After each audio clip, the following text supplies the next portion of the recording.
السلام عليكم ورحمة الله وبركاته. بسم الله الرحمن الرحيم. الحمد لله رب العالمين حمدا كثيرا طيبا مباركا فيه. الصلاة والسلام على رسوله الأمين وعلى آله وصحبه أجمعين ومن تبعهم بإحسان إلى يوم الدين. أما بعد. سبحانك لا علم لنا إلا ما علمتنا إنك أنت العليم الحكيم. اللهم علمنا بما ينفعنا وانفعنا بما علمنا وزدنا علما نافعا. ربنا زدنا علما نافعا. സ്നേഹമുള്ള തഹസ്സുൽ ഓൺലൈൻ പഠന സംവിധാനത്തിലെ വിദ്യാർത്ഥി സുഹൃത്തുക്കളെ, ഇൻഷാ അള്ളാഹുവിൻ്റെ തൗഫീഖ് ഉണ്ടെങ്കിൽ ബഹുമാന്യനായ പണ്ഡിതൻ ഷെയ്ഖ് മുഹമ്മദ് ബിൻ അബ്ദുൽ വഹാബ് റഹിമഹുല്ല രചിച്ചിട്ടുള്ള ഹ്രസ്വവും എന്നാൽ വളരെ ഗാംഭീര്യമുള്ളതുമായ നവാക്കിലുൽ ഇസ്ലാം, ഇസ്ലാം ബാത്തിലാക്കി പോകുന്ന, മുറിഞ്ഞു പോകുന്ന കാര്യങ്ങൾ എന്ന കിതാബാണ് ഈ ഒരു പരമ്പരയിലൂടെ പഠിക്കാൻ നമ്മൾ പരിശ്രമിക്കുന്നത്. അള്ളാഹു അവൻ്റെ തൗഫീഖും മനസ്സിലാക്കാനുള്ള ഫഹുമുമൊക്കെ നമുക്ക് പ്രദാനം ചെയ്യട്ടെ എന്ന് ആമുഖമായി പ്രാർത്ഥിക്കുകയാണ്. ഷെയ്ഖ് മുഹമ്മദ് ബിൻ അബ്ദുൽ വഹാബ് റഹിമഹുല്ല തഹസ്സുൽ പഠിതാക്കളെ സംബന്ധിച്ച് അപരിചിതനായ ഒരു വ്യക്തിയല്ല. അദ്ദേഹത്തിൻ്റെ അൽ ഖവാഇദുൽ അർബ എന്ന ഗ്രന്ഥം നമ്മൾ മുമ്പേ പഠിച്ചു കഴിഞ്ഞിട്ടുണ്ട്. എന്നിരുന്നാലും അദ്ദേഹത്തിൻ്റെ ഒരു ആമുഖം പറഞ്ഞുകൊണ്ടാണ് ഈ ഒരു പുസ്തകം പഠനം നമ്മൾ ആരംഭിക്കുന്നത്. ഏത് പുസ്തകവും അത് രചിച്ച ആളും അവരുടെ പശ്ചാത്തലവും ഒക്കെ അടിസ്ഥാനപരമായി അറിഞ്ഞിരിക്കുക എന്നത് ഒരു മര്യാദയുള്ള പഠനത്തോട് സ്വീകരിക്കുന്ന ഒരു മര്യാദ എന്ന നിലക്ക് തന്നെ ഷെയ്ഖ് മുഹമ്മദ് ബിൻ അബ്ദുൽ വഹാബ് റഹിമഹുല്ലയുടെ വളരെ ചുരുങ്ങിയ രൂപത്തിലുള്ളൊരു ചരിത്രം പരിചയപ്പെടുത്തലാണ് ഉദ്ദേശിക്കുന്നത്.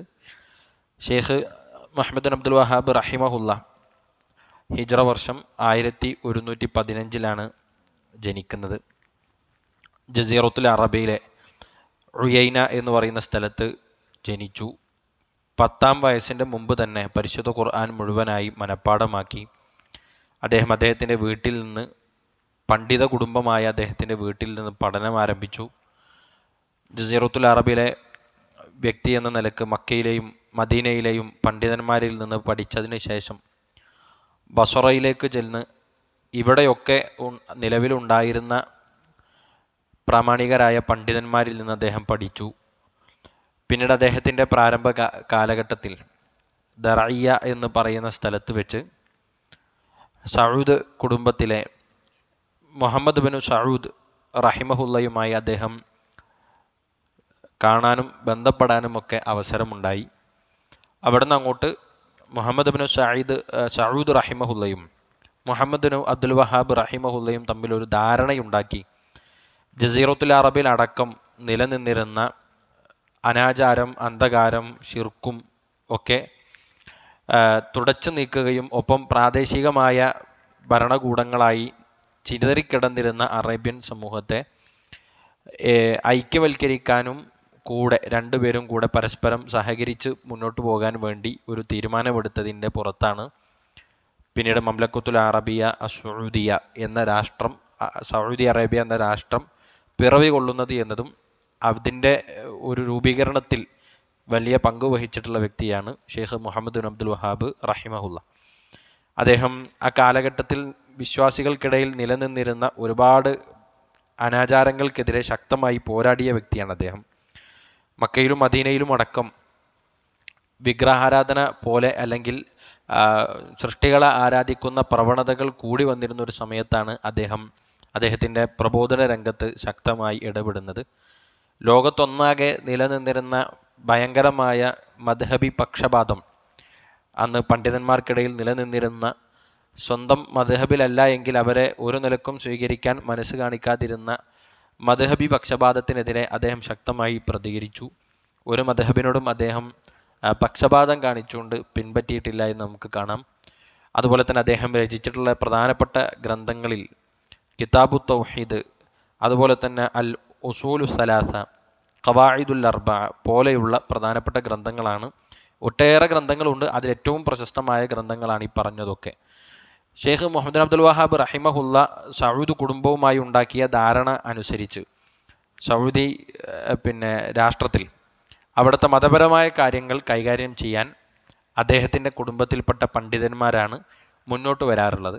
അതാണ് ഇന്ന് സൗദി അറേബ്യയിലെ ഗ്രാൻഡ് മുഫ്തി ആയിട്ടുള്ള ആലു ഷെയ്ഖ് അടക്കം ആ കുടുംബത്തിലെ ആളുകളെ നമ്മൾ അഭിസംബോധന ചെയ്യാറുള്ളത് ആലു ഷെയ്ഖ് എന്നാണ്. ഷെയ്ഖിൻ്റെ കുടുംബക്കാരൻ എന്ന അർത്ഥത്തിലാണ് നമ്മൾ പറയാറുള്ളത്, പരിചയപ്പെടുത്താറുള്ളത്.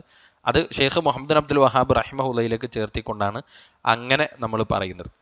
അതോടൊപ്പം തന്നെ ഒരു തജ്ദീദ് നടത്തിയ, ഒരു നവോത്ഥാനം നടത്തിയ, പ്രവർത്തനം നടത്തിയ പണ്ഡിതൻ എന്ന നിലക്ക് ഒട്ടേറെ ആരോപണങ്ങൾ അദ്ദേഹത്തിനെതിരെ ഉയർന്നു വന്നിട്ടുണ്ട് അദ്ദേഹത്തിൻ്റെ സമകാലികരിൽ നിന്ന്. അതിൽ ഏറ്റവും പ്രധാനപ്പെട്ട കാര്യങ്ങളാണ് അദ്ദേഹം മുസ്ലിങ്ങളെ കാഫിറാക്കി എന്നുള്ളത്.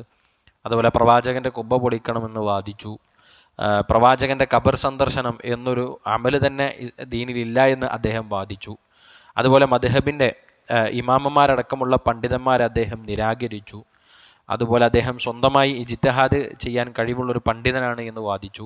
എന്നിങ്ങനെ തുടങ്ങി ഒട്ടേറെ ആരോപണങ്ങൾ അദ്ദേഹത്തിനെതിരെ ഉയർന്നു വന്നിട്ടുണ്ട്. അദ്ദേഹം തന്നെയും പിൽക്കാലത്ത് വന്ന പണ്ഡിതന്മാരും അദ്ദേഹത്തിന് എതിരെ ഉയർന്നു വന്ന ഇത്തരം ആരോപണങ്ങൾക്കെതിരെ അതിൻ്റെ നിജസ്ഥിതി വെളിവാക്കിക്കൊണ്ടുള്ള മറുപടികളൊക്കെ ഗ്രഹണമായ പഠനങ്ങളായി എഴുതിയിട്ടുണ്ട്.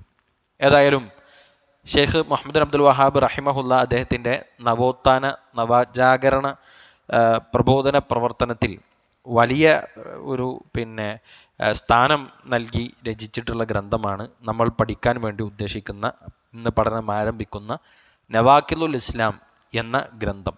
നവാക്കിലുൽ ഇസ്ലാം. നമ്മളിനി ആ പുസ്തകത്തിൻ്റെ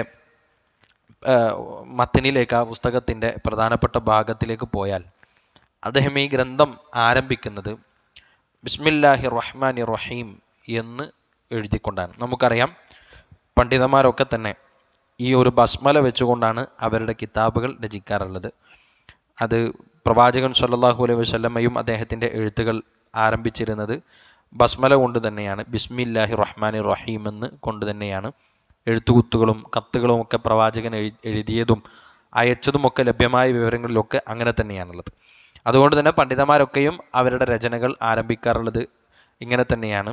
അള്ളാഹുവിൻ്റെ പ്രധാനപ്പെട്ട 3 ഇസ്മുകൾ, ഇസ്മുൽ ജലാലത്ത്, അതുപോലെ തന്നെ റഹ്മാൻ, റഹീം എന്ന അള്ളാഹുവിന് ഏറ്റവും ഇഷ്ടപ്പെട്ട അവൻ്റെ നാമങ്ങൾ, ഇതുകൊണ്ട് അവർ ആരംഭിക്കുന്നു എന്ന് പറഞ്ഞാൽ അവിടെ അള്ളാഹുവിനോട് ഈ ഒരു ഉദ്യമം അത് പൂർത്തിയാക്കി തരാൻ, അത് ഇഖ്ലാസോടുകൂടെ പൂർത്തിയാക്കാൻ ഉള്ള തൗഫീക്കിന് വേണ്ടി പ്രാർത്ഥിച്ചുകൊണ്ടാണ് അവർ ഇങ്ങനെ ബിസ്മില്ലാഹിർ റഹ്മാനിർ റഹീം എഴുതുന്നത് എന്നും നമുക്ക് കാണാൻ പറ്റും. നവാക്കിലുൽ ഇസ്ലാം, ഇസ്ലാമിനെ ബാത്തിലാക്കി കളയുന്ന, മുറിച്ചു കളയുന്ന കാര്യങ്ങൾ എന്നാണല്ലോ. ഇവിടെ അദ്ദേഹം ഈ ഗ്രന്ഥം ആരംഭിക്കുന്നത് ഇഅ്ലം അന്ന നവാക്കിലൽ ഇസ്ലാമി അശറ എന്ന് രേഖപ്പെടുത്തിക്കൊണ്ടാണ്. ഇഅ്ലം, നിങ്ങളറിയണം. വായനക്കാരോട് അഭിസംബോധന ചെയ്തുകൊണ്ടാണ് അദ്ദേഹം പറയുന്നത്. ഇഅ്ലം, നിങ്ങളറിയണം. അന്ന നവാക്കിലൽ ഇസ്ലാമി അശറ, തീർച്ചയായും ഇസ്ലാമിനെ ബാത്തിലാക്കി കളയുന്ന, മുറിച്ചു കളയുന്ന കാര്യങ്ങൾ 10 എന്നാണ് അദ്ദേഹം പറയുന്നത്. ഈ ഗ്രന്ഥത്തിൻ്റെ പേര് തന്നെയാണ് അവിടെ തുടക്കത്തിൽ അദ്ദേഹം പരാമർശിച്ചിട്ടുള്ളത്, നവാക്കിൽ എന്നത്. ഇവിടെ നമ്മൾ മനസ്സിലാക്കേണ്ട കുറച്ച് കാര്യങ്ങൾ ഈ പറഞ്ഞുപോയ കാര്യത്തിൽ ഷെയ്ഖ് റഹിമഹുല്ലയുടെ പുസ്തകം അധികവും ആരംഭിക്കാറുള്ളത് ഇഅ്ലം എന്ന് അഭിസംബോധന ചെയ്തുകൊണ്ടാണ്. അദ്ദേഹത്തിൻ്റെ ഉസൂലു സലാസ ഒക്കെ ആരംഭിക്കുന്നതും അതിൻ്റെ പല ഭാഗങ്ങളിൽ അദ്ദേഹം പരാമർശിക്കുന്നതും അങ്ങനെയാണ്. ഒരുപാട് പണ്ഡിതന്മാർ ആ നിലക്കുള്ളൊരു ശൈലി സ്വീകരിച്ചിട്ടുണ്ട്. അത് അവർ ഈ കാണിക്കുന്ന, ഈ എഴുതുന്ന പ്രബോധിത സമൂഹത്തോടുള്ള അവരുടെ ഉത്തരവാദിത്തമാണ്, അല്ലെങ്കിൽ അവരോടുള്ള സമീപനമാണ്, ഗുണകാംക്ഷ സമീപനമാണ് ഈ രൂപത്തിൽ എഴുതുന്നത് എന്നാണ് പണ്ഡിതന്മാരൊക്കെ പഠിപ്പിക്കുന്നത്. അന്ന നവാക്കിൽ അൽ ഇസ്ലാമി അഷറ, ഇസ്ലാമിനെ പൊളിച്ചു കളയുന്ന നാക്കിലുകളായ കാര്യങ്ങൾ 10 എന്നാണ് അദ്ദേഹം പറയുന്നത്. നഖല എന്ന് പറഞ്ഞാൽ മുറിഞ്ഞു എന്നാണ് അർത്ഥം. നാക്കിൽ എന്ന് പറയാൽ മുറിക്കുന്നത് എന്നാണ് അർത്ഥം, മുറിഞ്ഞത് എന്നൊക്കെയാണ് അർത്ഥം. നമ്മൾ അതിൻ്റെ ജംആണ് നവാക്കിൽ എന്ന പ്രയോഗം. പലപ്പോഴും നമ്മളൊക്കെ മദ്രസയിൽ പഠിച്ചിട്ടുണ്ടാകും, നവാക്കിലുൽ വുളു എന്ന് പഠിച്ചിട്ടുണ്ടാകും. വുളു മുറിയുന്ന കാര്യങ്ങൾ എന്ന് നമ്മൾ പഠിച്ചിട്ടുണ്ടാകും. അഥവാ വുളു ബാത്തിലാക്കി കളയുന്ന കാര്യങ്ങൾ എന്നാണല്ലോ അതിനർത്ഥം. എന്നതുപോലെ ഇസ്ലാമിനെ മുറിച്ച് കളയുന്ന, ബാത്തിലാക്കി കളയുന്ന 10 കാര്യങ്ങൾ എന്നാണ് ഈ പുസ്തകത്തിൽ അദ്ദേഹം ചർച്ച ചെയ്യുന്ന വിഷയവും. അങ്ങനെ തന്നെയാണ് ഒരു മുസ്ലിമായൊരു വ്യക്തിയിൽ നിന്ന് അദ്ദേഹത്തിൻ്റെ ആ മുസ്ലിമായ വ്യക്തിയുടെ ആദർശം ബാത്തിലാക്കി കളയുന്ന, മുറിഞ്ഞു പോകുന്ന കാര്യങ്ങൾ എന്തൊക്കെയാണ് എന്നാണ് ഈ പുസ്തകത്തിൽ അദ്ദേഹം ചർച്ചക്ക് കൊണ്ടുവരുന്നത്. ഈ നാക്കിൽ എന്ന പ്രയോഗം ഇസ്ലാമിലെ പുറത്തു പോകുന്ന അല്ലെങ്കിൽ ബാത്തിലാകുന്ന കാര്യങ്ങൾ എന്ന അർത്ഥത്തിൽ ഈ നാക്കിൽ എന്ന പ്രയോഗം പണ്ട് മുതൽ തന്നെ ഉപയോഗിച്ചു വന്നിട്ടുള്ളതായിട്ട് നമുക്ക് കാണാൻ പറ്റും. മഹാനായ ഉമർ റളിയല്ലാഹു അൻഹു പറഞ്ഞ വാചകമായി വളരെ പ്രശസ്തമായി നമ്മൾ മനസ്സിലാക്കുന്ന വാചകമാണ്, തുൻഖലു ഉറൽ ഇസ്ലാമി ഉർവത്തൻ ഉർവ ഇദാ നശഅ ഫിൽ ഇസ്ലാമി മൻ ലം യഅരിഫിൽ ജാഹിലിയ്യ. ജാഹിലിയത്ത് എന്താണ് എന്ന് അറിയാത്തവർ ഇസ്ലാമിൽ അധികരിച്ചു വരുമ്പോൾ ഇസ്ലാമിൻ്റെ പ്രതാപം അത് മുറിഞ്ഞു പോകും, അത് ബാത്തിലായി പോകും എന്ന് ഉമർ റളിയല്ലാഹു അൻഹു പറയുന്ന വാചകം വളരെ പ്രശസ്തമായ വാചകമാണ്. അതുപോലെ തന്നെ സ്വഹാബി വര്യനായ ഇബ്നു അബ്ബാസ് റളിയല്ലാഹു അൻഹു പറഞ്ഞതായി നമുക്കിങ്ങനെ കാണാം, അൽ ഖദ്റു നിലാമു തൗഹീദ്. ഖദർ എന്ന് പറയുന്നത് അത് തൗഹീദിൻ്റെ ഘടനയാണ്, അത് തൗഹീദിൻ്റെ വ്യവസ്ഥയാണ്. ഫമൻ വഹദല്ലാഹ തആല വ ആമന ബിൽ ഖദർ. ആരെങ്കിലും അള്ളാഹുവിൽ വിശ്വസിക്കുന്നു, അള്ളാഹുവിനെ ഏകനായിക്കൊണ്ട് വിശ്വസിക്കുന്നു, തൗഹീദ് പാലിക്കുന്നു, വ ആമന ബിൽ ഖദർ എന്നിട്ട് ഖദറിൽ വിശ്വസിക്കുകയും ചെയ്താൽ ഫഹിയൽ ഉർവത്തുൽ വുസ്ഖല്ലതി ലം ഫിസ്വാമ ലഹ. ഖുർആൻ പറഞ്ഞ ഉറപ്പുള്ള പാർശ്വം എന്ന ഉർവത്തുൽ വുസ്ഖ ആ നിലപാടാണ് എന്ന് അദ്ദേഹം പഠിപ്പിക്കുകയാണ്. വമൻ വഹദല്ലാഹ തആല വകദ്ദബ ബിൽ ഖദർ. ആരെങ്കിലും തൗഹീദ് പാലിക്കുകയും എന്നിട്ട് ഖദർ കളവാക്കുകയും ചെയ്താൽ ഫഇന്ന തക്ദീബഹു ബിൽ ഖദ്രി നഖ്ലുൻ ലിത്തൗഹീദ്. ആ ഖദറിനെ കളവാക്കുക എന്ന കാര്യം തന്നെ അവൻ്റെ തൗഹീദിനെ ബാത്തിലാക്കി കളയുന്ന, മുറിച്ചു കളയുന്നതാണ് എന്നാണ് ഇബ്നു അബ്ബാസ് റളിയല്ലാഹു അൻഹു പറയുന്നത്. ഇങ്ങനെ തുടർന്നിങ്ങോട്ടും പണ്ഡിതന്മാർ അവരുടെ പൂർവ്വകാലം മുതൽ തന്നെ ഇസ്ലാമിൽ സ്വഹാബികൾ മുതൽ ഇങ്ങോട്ട് തന്നെ ഉപയോഗിച്ച് വരുന്നൊരു വാക്കാണ് നാക്കിൽ. അത് പ്രത്യേകിച്ച് ഇസ്ലാമും ദീനുമായി ബന്ധപ്പെട്ട് തന്നെ അത്തരം പ്രയോഗങ്ങൾ വളരെ പണ്ട് മുതൽ തന്നെ വന്നിട്ടുണ്ട് എന്നർത്ഥം. ഇനി ഇവിടെ നമ്മൾ എന്തിന് ഈ ഗ്രന്ഥം നവാക്കിലുൽ ഇസ്ലാം 10 അങ്ങനെ ദീനിനെ മുറിച്ച് കളയുന്ന കാര്യങ്ങൾ എന്ന് നമ്മൾ പറഞ്ഞു. ഈ 10 കാര്യങ്ങൾ നമ്മൾ എന്തിനാണ് പഠിക്കുന്നത്? യഥാർത്ഥത്തിൽ നാക്കിലുകൾ എന്ന് പറഞ്ഞാൽ അത് ഇസ്ലാമിനെ മുറിച്ച് കളയുന്ന കാര്യങ്ങൾ, അതെല്ലാം തിന്മയാണ് എന്ന് നമുക്ക് എന്തായാലും മനസ്സിലാക്കാൻ പറ്റും. ഈ തിന്മ പഠിക്കുന്നത് കൊണ്ട് ഗുണമുണ്ടോ അല്ലെങ്കിൽ തിന്മയെക്കുറിച്ച് അന്വേഷിക്കേണ്ടതുണ്ടോ എന്ന് സ്വാഭാവികമായും നമുക്ക് തോന്നാം. നമ്മൾ എന്തിന് ഇസ്ലാം പഠിച്ചാൽ പോരെ? ചില ആളുകൾ അങ്ങനെ പറയാറുണ്ട്. നമ്മൾ നന്മ പഠിക്കുകയും നന്മ പ്രചരിപ്പിക്കുകയും നന്മ പ്രാവർത്തികമാക്കുകയും ചെയ്താൽ തിന്മ സ്വാഭാവികമായും വിട്ടൊഴിഞ്ഞു പോകും. തിന്മയെക്കുറിച്ച് അന്വേഷിച്ച് പഠിക്കുകയും അത് പ്രചരിപ്പിക്കുകയും അത് തിന്മയാണ് എന്ന് പ്രചരിപ്പിച്ച് പ്രബോധനം നടത്തുകയും ചെയ്യേണ്ടതില്ല എന്ന് ചില ആളുകളെങ്കിലും ഒക്കെ മനസ്സിലാക്കുകയും നിഷ്കളങ്കത കൊണ്ട് അങ്ങനെ സംസാരിക്കാറുമൊക്കെയുണ്ട്. എന്നാൽ അങ്ങനെയല്ല ഇസ്ലാം നമ്മളെ പഠിപ്പിക്കുന്ന കാര്യം. ഇവിടെ നേരത്തെ തന്നെ നമ്മൾ ഉമർ റളിയല്ലാഹു അൻഹുവിൻ്റെ വാചകം നമ്മൾ പറഞ്ഞല്ലോ, മൻ ലം യഅരിഫ് അൽ ജാഹിലിയ്യ. ജാഹിലിയത്ത് എന്താണ് എന്ന് അറിയാത്ത ഒരു ആളുകൾ ഇസ്ലാമിൽ വർദ്ധിച്ചു വരുമ്പോൾ ഇസ്ലാമിൻ്റെ പ്രതാപത്തിന് മുറിവേറ്റു തുടങ്ങും എന്നാണല്ലോ അദ്ദേഹം പറഞ്ഞത്. അതുപോലെ തന്നെ ഹുദൈഫ റളിയല്ലാഹു അൻഹു ഒരിക്കൽ പറഞ്ഞത് ഇങ്ങനെ കാണാം, കാനന്നാസു യസ്അലൂന റസൂലല്ലാഹി സ്വല്ലല്ലാഹു അലൈഹി വസല്ലം അനിൽ ഖൈർ. സ്വഹാബികൾ, ജനങ്ങൾ പ്രവാചകൻ സ്വല്ലല്ലാഹു അലൈഹി വസല്ലമയോട് നന്മയെക്കുറിച്ചാണ് അധികവും ചോദിക്കാറുണ്ടായിരുന്നത്. നന്മ അറിയിച്ചു തരാനും നന്മയെക്കുറിച്ച് പറഞ്ഞു കൊടുക്കാനും അത് വിശദീകരിക്കാനും ഒക്കെയാണ് അധികവും സ്വഹാബികൾ പ്രവാചകരോട് ചോദിക്കാറുള്ളത്. വകുന്തു അസ്അലുഹു അനി ശർരി. എന്നാൽ ഞാനാകട്ടെ പ്രവാചകൻ സ്വല്ലല്ലാഹു അലൈഹി വസല്ലമയോട് ചോദിക്കാറുണ്ടായിരുന്നത് ഷർറിനെ തൊട്ടാണ്, തിന്മയെക്കുറിച്ചാണ് ഞാൻ ചോദിക്കാറുണ്ടായിരുന്നത്.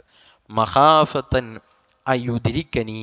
എന്തിനാണ് ഞാൻ അങ്ങനെ ചോദിക്കുന്നത് ചോദിച്ചാൽ ആ തിന്മയിൽ ഞാൻ അകപ്പെടുന്നതിനെ തൊട്ട് എനിക്ക് സൂക്ഷിക്കാൻ വേണ്ടിയിട്ടാണ്. അപ്പോൾ നമ്മൾ എന്തിനാണ് നവാക്കിലുൽ ഇസ്ലാം പഠിക്കുന്നത് എന്ന് ചോദിച്ചാൽ, നവാക്കിലുൽ ഇസ്ലാമിൽ ഉൾപ്പെടുന്ന ഏതെങ്കിലും ഒരു കാര്യം നമ്മുടെ ജീവിതത്തിൽ ഇല്ലാതിരിക്കാൻ, അത് സൂക്ഷ്മത പുലർത്തണമെങ്കിൽ ഈ നാക്കിലുകൾ എന്തൊക്കെയാണ് എന്ന് നമുക്കറിയണം. അതുകൊണ്ടാണ് നമ്മുടെ ഇസ്ലാമിനൊരു കോട്ടം തട്ടാതിരിക്കാൻ, അത് ബാത്തിലായി പോകാതിരിക്കാൻ, ജീവിതത്തിൻ്റെ ഒരു ഘട്ടത്തിലും ആദർശത്തിൽ തിന്മ വന്നു പോകാതിരിക്കാൻ വേണ്ടിയിട്ടാണ് നമ്മൾ നവാഖിലുൽ ഇസ്ലാം പഠിക്കുന്നത്.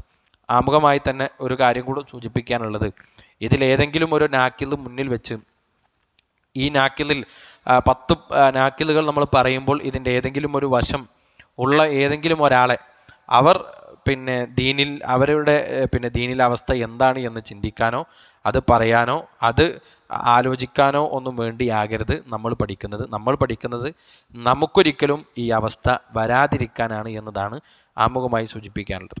അതോടൊപ്പം നവാക്കിലുകൾ ഏതൊക്കെ രൂപത്തിൽ ഇസ്ലാമിൽ നിന്ന് ബാത്തിലാകുന്ന കാര്യങ്ങൾ വരും, പണ്ഡിതന്മാർ പഠിപ്പിക്കുന്നൊരു 4 കാര്യങ്ങളുണ്ട്. 4 വിധത്തിലാണ് നാക്കിലുകൾ സംഭവിക്കുക. 4 വിധത്തിലാണ് എന്നത് അല്ലെങ്കിൽ 4 വിധത്തിലും ഇസ്ലാമിൽ നിന്ന് നമ്മൾ പുറത്തു പോകാൻ കാരണമാകുന്ന വിധത്തിൽ അല്ലെങ്കിൽ നമ്മുടെ ഇസ്ലാം ബാത്തിലാക്കി കളയാൻ പര്യാപ്തമായ രൂപത്തിൽ നാക്കിലുകൾ സംഭവിക്കും. ഒന്ന്, പണ്ഡിതന്മാർ പഠിപ്പിക്കുന്ന ഒന്നാമത്തെ കാര്യം മിമ്മ യതഅല്ലഖു ബിൽ ഖുലൂബ്, ഹൃദയവുമായി ബന്ധപ്പെട്ട കാര്യങ്ങളാണ്. അത് ഹൃദയത്തിൽ ആലോചിക്കുന്നതിൻ്റെയും മനസ്സിലാക്കുന്നതിൻ്റെയും വിചാരിക്കുന്നതിൻ്റെയും ഒക്കെ ഹൃദയത്തിലെ പ്രവർത്തനങ്ങളുമായി ബന്ധപ്പെട്ട് ഇസ്ലാം മുറിഞ്ഞു പോകുന്ന നാക്കിലുകൾ സംഭവിക്കാം.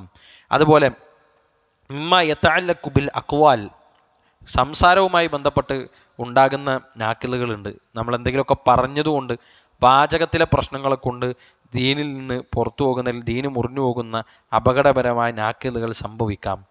മിമ്മ യതഅല്ലഖു ബിൽ അഫ്ആൽ, മൂന്നാമത്തേത് കർമ്മങ്ങളെ കൊണ്ട് എന്തെങ്കിലുമൊക്കെ ഒരു കാര്യം അത് ചെയ്തതുകൊണ്ട് ഇന്നത് പ്രവർത്തിച്ചു എന്ന കാരണം കൊണ്ടും നാക്കിലുകൾ സംഭവിക്കാം.